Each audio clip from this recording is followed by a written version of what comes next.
Vous savez, je prenais d'abord comme la blague la sortie d'un blogueur qui raconte partout que si tu as 30 ans et que tu n'as pas déjà, ou tu n'es pas déjà dans un processus d'acquisition de ton premier bien immobilier ou ta résidence principale, ça veut dire que tu as raté ta vie. Je pensais d'abord qu'il blaguait. Avant ça aussi, j'ai d'abord suivi une de ses vidéos où il démontrait que la tontine, c'est d'une bêtise qui ne dit pas son nom. En critiquant ici cette manière pour nous les Africains de faire notre réunion entre nous, c'est-à-dire faire des tontines et tout. Et nous tous, on sait ce que c'est que les tontines et les avantages qu'il y a derrière. C'est quand je fais maintenant le lien entre les deux et j'ai suivi un de ces lives pour une rediffusion, je me rends compte du niveau de malhonnêteté intellectuelle ou dans laquelle certains peuvent s'insérer pour pouvoir arriver à leurs objectifs, c'est-à-dire vendre leurs services.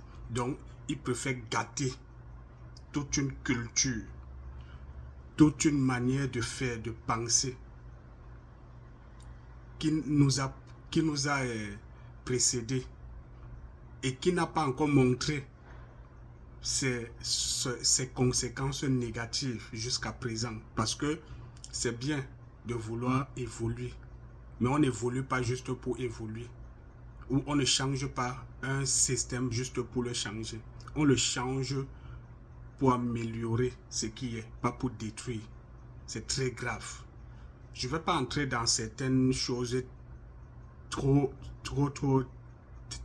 théoriques. Mais ce dernier a dit quelque chose dans son live. Où il dit, il incite les gens à aller prendre du crédit à la banque. Mais celui-là, c'est un suicidaire. Il envoie les gens au suicide. Et maintenant, je fais le lien entre la tontine dont il est en train de demander à ce qu'on se libère de ça, où les gens ont déjà fait des vidéos pour lui dire à quel point les banques ne donnent pas des crédits à n'importe qui. Maintenant, dans une société où les gens se rendent compte qu'ils n'ont pas des biens, ils n'ont pas des emplois où on leur donne, où on peut leur donner des crédits bancaires, la tontine ici est un palliatif à cela. Mais il est venu dire que ceux qui le font, ils sont dans le faux, ils sont dans l'indemne. Ils doivent à tout prix aller par la banque. Et nous tous, on sait que quand tu ne peux pas mettre ton argent à la banque, c'est-à-dire 1 million de francs CFA, et venir demander à la banque un crédit de 3 millions. C'est impossible. Même si tu montres à la banque que tu as un commerce qui fonctionne et tout, tant que tu n'as pas de garantie. Nous tous, on sait que beaucoup n'ont pas de garantie. Des fois même, on en a, mais on sait que c'est risqué d'aller donner cette garantie à la banque. On sait tout ça, je ne vais pas entrer dans ces détails.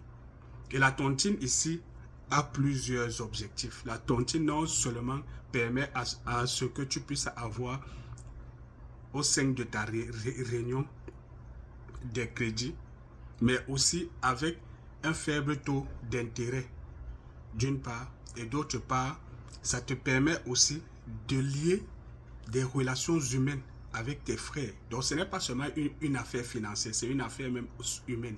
C'est une affaire spirituelle.